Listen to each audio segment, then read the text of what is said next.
Herkese merhaba arkadaşlar, kanalıma hoş geldiniz. Yepyeni bir video ile karşınızdayım. Bugünkü videomuzda başarılı ve karizmatik oyuncumuz Can Yaman'dan yeni bir paylaşım geldi.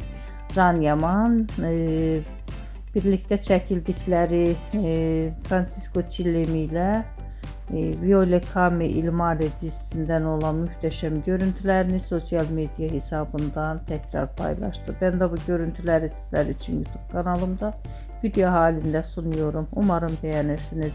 Arkadaşlar, videomu beğendiyseniz kanalımı izlemeyi ve bildirim butonuna basmayı unutmayın. Şimdilik benden bu kadar olsun. Yeni videomuzda görüşmek üzere. Hoşça kalın.